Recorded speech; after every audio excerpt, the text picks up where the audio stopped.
Hello friends, welcome back to the next video.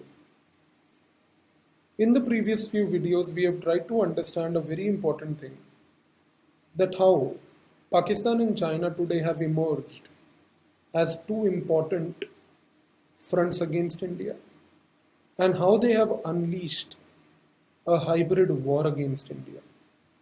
We know that this hybrid war is happening because of subversion and sabotage against India.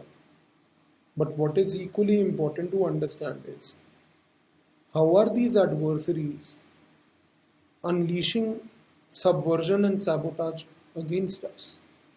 It is important to understand that what are the dynamics involved in building this hybrid war that they have unleashed against us.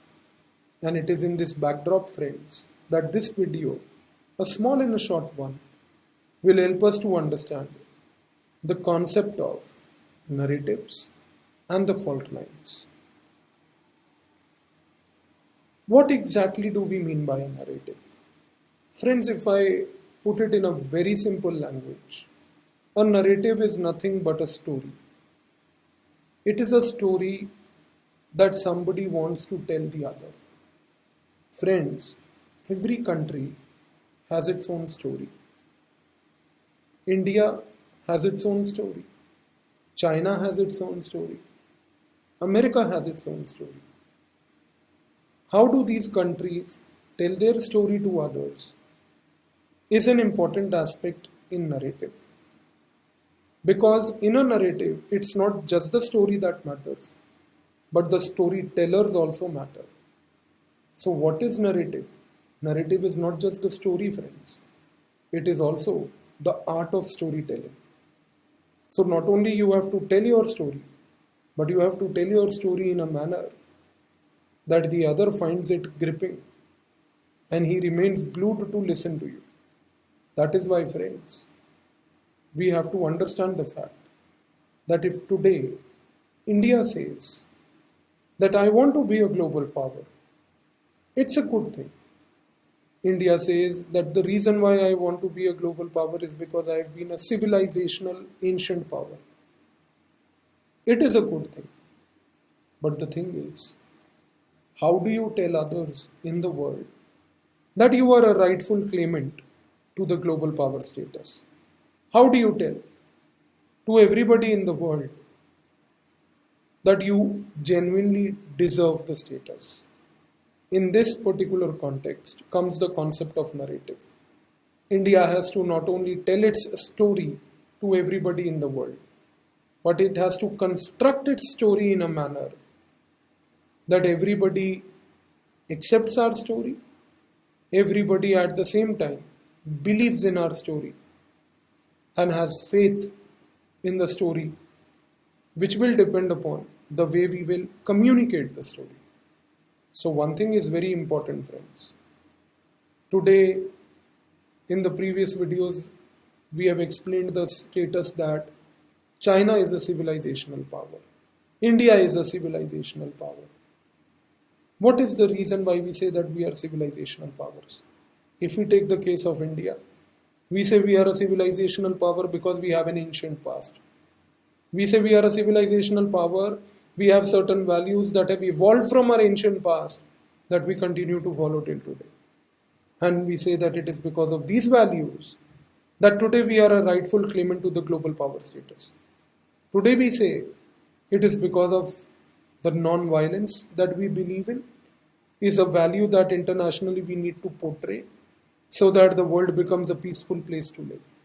But the thing is, when we say that non-violence is our value, how do we prove it to the others that non-violence is a value that we stand for? It is rooted in our past. Whether it was Ashoka's Kalinga battle, which moved Ashoka to become non-violent. Whether it was Akbar's decision to remain peaceful and not fight fruitless wars. Whether it was Bahadur Shah's decision to reverse the policies of Aurangzeb after his death in 1707.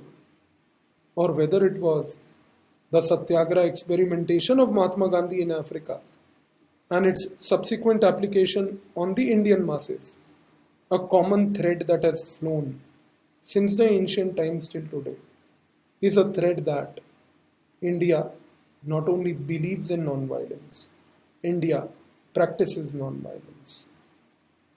The 1947-48 war, 1965 war, 1971 war, all are testimony to the fact that we never fought a war on our own unless or until we were provoked. And when we were provoked, we only retaliated in self-defense. Our self-defense retaliation was well accepted within the charters of the United Nations. But we were not provocative, a testimony to the fact that we were peaceful. But now the question is, this is our value, this is our story. How do we tell it to the world? Why should we tell it to the world? We have to tell it to the world because this is our story. We have to tell it to the world because this is our narrative. And we have to tell it to the world because it really matters.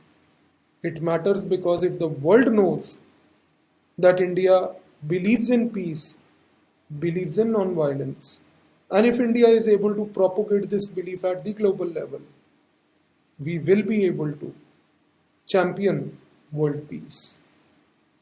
But the larger question, friends, here is that it is not only the values that we want to tell to the others.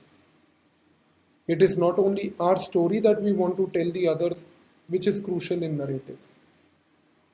Because what is important in narrative is, from the security perspective, how our adversaries build a narrative around us. That is the real game. We live in a very competitive world. This competitive world is a world where our adversaries will try to take every step possible to sabotage us, to subvert us. And you know the meanings of subversion and sabotage now because I have explained them in the previous videos. Our adversaries will take every step possible to ensure that they create a story around us, propagate that story to the world, which may be a false story, but that false story will allow the adversaries to keep us bogged down. And it is in this reason, in this backdrop, that we have to understand how do our adversaries conceptualize a narrative. They conceptualize a narrative because they want to rise at our cost. They conceptualize a narrative because they want a specific state to be bogged down, and at the same time, they want a situation where they rise by building a false narrative around us. But then the question arises, how do our adversaries build a false narrative? What do they do? That they try to create this story that generates a sense of hatred amongst others about us. They do that by exploiting something called a fault line. What is a fault line?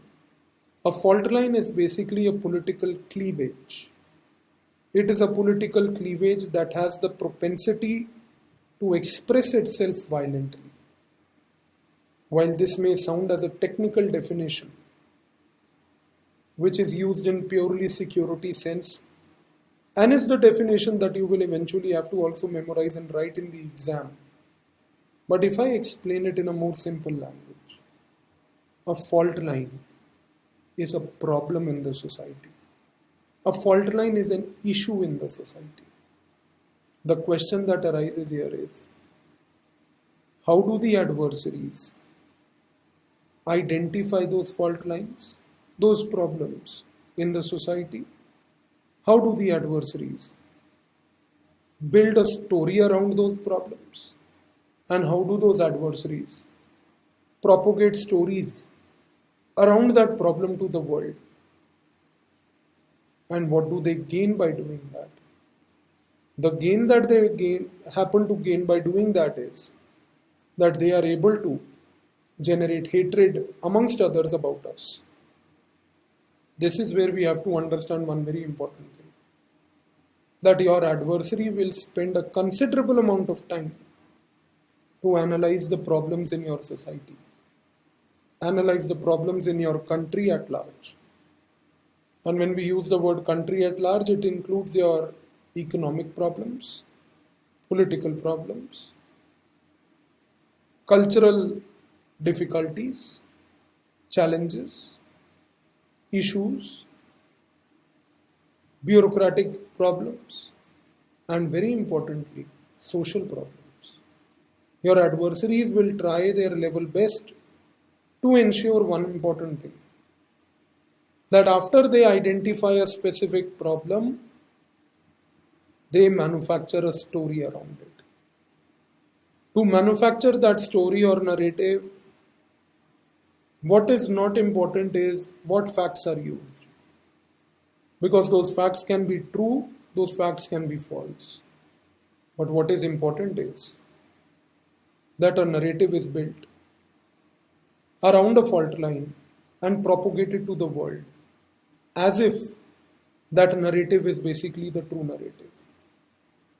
But don't forget the fact that if your adversary is trying to exploit your fault line, which is a problem in your society, the reason why we just said in the definition that it is a political cleavage that has the propensity to express itself violently is because your adversary will take all steps to ensure that they exaggerate the story, that they manipulate the facts around the story so that it creates violence. And in the international system, every state abhors violence. So friends, don't forget the fact. There is a direct link between the narrative and the fault line. While the fault lines are basically the political, social, economic, military, bureaucratic problems in a country, adversaries will spend a considerable amount of time analyzing them. Not only that, but they will at the same time build a story around it or a narrative around it. And very importantly, they will also propagate the narrative. They will also propagate the narrative globally. And while they propagate the narrative globally, they may resort to a disinformation campaign. While they propagate the narrative globally, they may resort to various strategies of subversion because the end objective is sabotage. So, as we saw in the previous lectures, that while subversion is the means for sabotage, the way to do subversion is narrative building. And the reason for narrative building is to identify fault lines, play with those fault lines. How our adversaries have identified our fault lines? What fault lines have they identified? And how have they built a narrative around it? Is a very interesting arena of discussion on our security issues. Because our adversaries have built multiple fault lines. These fault lines have expressed themselves very violently. Our adversaries have built a fault line in the northeast, identified that fault line, created a narrative around it. Our adversaries have identified the fault lines in Kashmir, created a narrative around it. Our adversaries have identified a fault line in the mineral-rich belt, created a narrative of left-wing extremism around it. Our adversaries have also created a narrative by identifying the social fault line, and that narrative has manifested in the form of mob lynching. The term mob lynching, ironically, is a Western concept. It has no Indian indigenous roots. It's a term imposed upon India. And this imposition has happened because of a successful narrative building by certain actors that have played an important role in this larger game. There is also narrative building around various legislations, narrative building around the way the government functions, and narrative building about the way certain governmental institutions function. This is where we say that they have identified the political and bureaucratic fault lines. So the fact of the matter is, As I said in the previous videos, we are in a constant state of war. Subversion is constantly happening through identification of fault lines and building of narratives with the end goal of sabotage. So I hope this concept is clear to you. Thank you.